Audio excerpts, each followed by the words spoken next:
Murder on the Orient Express and Other Hercule Poirot Mysteries.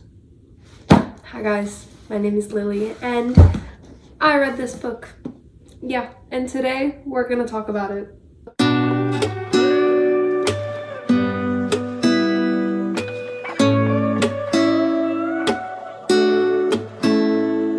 First of all, can we talk about how beautiful this copy is? This is the back. This is the inside. Stop. It's so pretty. I got this copy at Barnes & Noble. Actually, my sister got it for me for my birthday, my little sister Abby. So shout out, girly, if you're watching this. Thank you for the book. Let's talk about this book. First of all, I'm gonna try my hardest not to spoil, but I'm gonna put a spoiler warning anyways right now. Spoiler warning, spoiler warning. Like, I'm gonna try not to, but there's a chance that I might like blip, blip, blip. Like, I might say something that you didn't know. If you don't want to know anything about this book before you read it, don't watch, because I'm gonna kind of go through my thoughts and opinions. But if you want kind of an idea, you don't need to know how it ends, but like you kind of want to know if it's good or not, I got you, girl. I actually have a little book review I made. It's on my phone to kind of help me get through this video. So if you see me looking at my phone, I'm looking at my outline. So I'm gonna talk about in this review kind of when I started reading, when I finished reading, how many hours it took, annotations. I'll go over my favorite characters. I'll read a couple of my favorite quotes I found in the book to kind of give you like an idea of the writing style, and then I'll give you my overall thoughts, and then if I recommend and if I would read again. So that's gonna kind of be the category like outline I'll go through. Going into this book, I already knew the story because my junior year last year we did this play. Sorry if you hear my family in the background, they're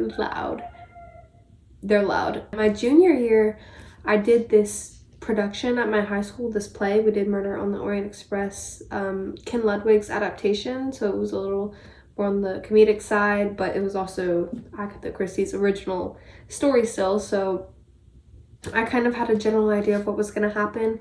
I portrayed the character Mary Debenham, probably one of my favorite roles I've ever played ever. She's so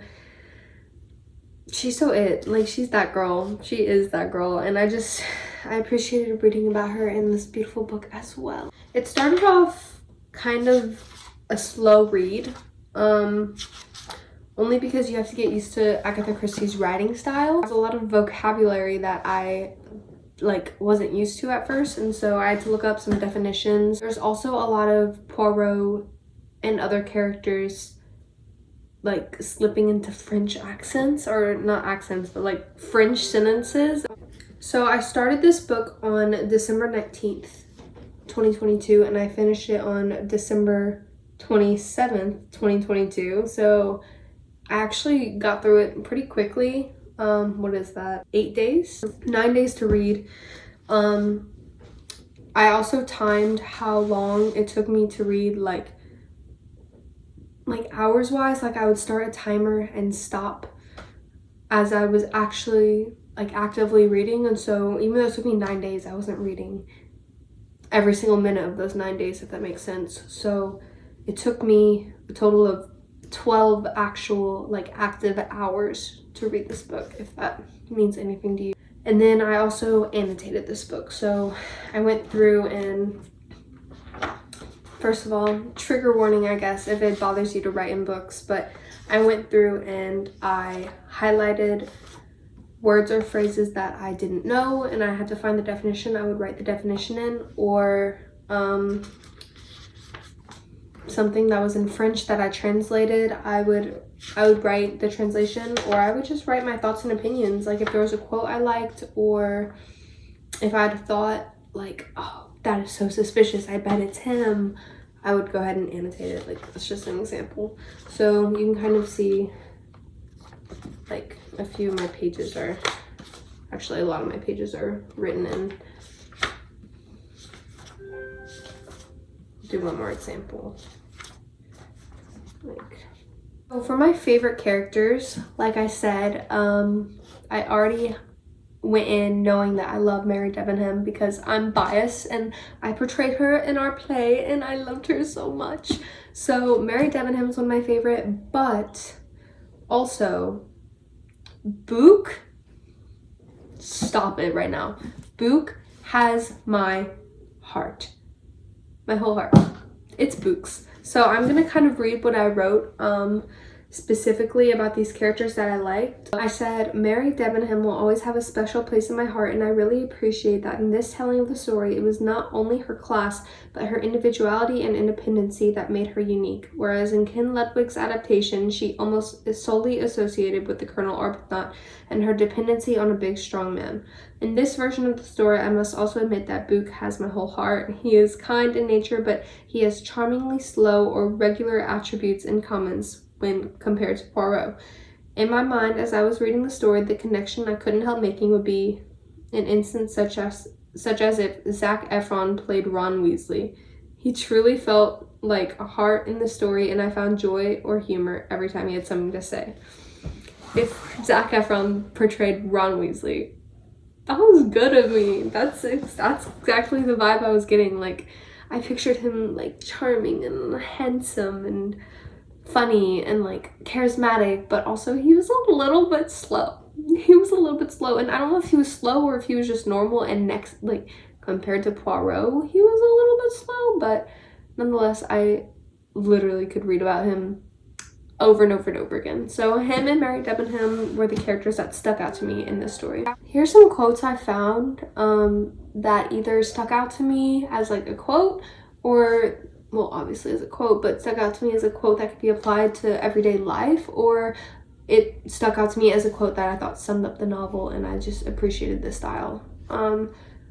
The first one on page 30 of this version, all the world elects to travel tonight. I think I just remembered that from the play that we did. It was an actual line too, and it just gave me a little chills, and so I highlighted it as a quote. Page 59, I highlighted remember little Daisy Armstrong. If you know, you know. If you know, you know. In the novel, there's a whole element of this novel is the association with characters and the Armstrong case, which is a case that happened years and years back that they're relating to their time on the train. And relating to that case is the quote, remember little Daisy Armstrong. Another quote I highlighted is pertaining to Mary Debenham. It says, she would not stab a man, she would sue him in the law courts. Page 128. And it's funny because I think Book said that as well. He was telling Poirot, like, Poirot was like, oh, could it be Mary who killed the guy who dies? And Book says, she would not stab a man, she would sue him in the law courts. And I just thought that's very girl boss of her. Like, yeah, she would. Yeah, she would sue him. This is at the end of the story I highlighted. Page 139, it's something Poirot said, and now let us make the fantasy more fantastic. I just thought it was a cute little, like, I guess could be applied to real life. Like, that's just a cute little thing to say. And so I highlighted that and chose to share it in this video. And now let us make the fantasy more fantastic. That's so good. He paused, looking at his audience. He could not complain at any lack of attention. Every eye was fixed upon him. In the stillness, you could have heard a pin drop. Page 210. And that was when he was about to say, Poirot was about to say who he thought it could be, the murderer. So I don't want to spoil, like, the good juiciness, the middle, the sandwich part of the story. What am I thinking of? My overall thoughts, I said, I really hope that this doesn't spoil anything. I said, there is a lot more plot than I know about going on, and certain plot lines absent as well. Example, Mary Debenham gets shot in the arm in the play that we did, and in this version she did not get shot in the arm. I fell in love with the writing style right away, and I learned a ton of new vocabulary as well as French phrases. Overall, I found it to be a very, very enjoyable story. This much is true. I said, do I recommend? Yes. And then I said, would I read it again? Yes, I sure will. That kind of is as much as I feel comfortable saying without, like, spoiling. But ultimately, read this book. And if you like Agatha Christie, this is definitely a read. And if you like murder mystery, this is definitely a read. And just the writing style is so classic and so beautiful, and I strongly recommend. Please leave a thumbs up if you liked it, if you like these stories, if you have thoughts and opinions on them. Comment below. I usually answer my comments, so if you want to chit chat a little bit, go ahead and leave a comment below, and I'll see you guys in the next video. I hope you guys enjoyed. Bye.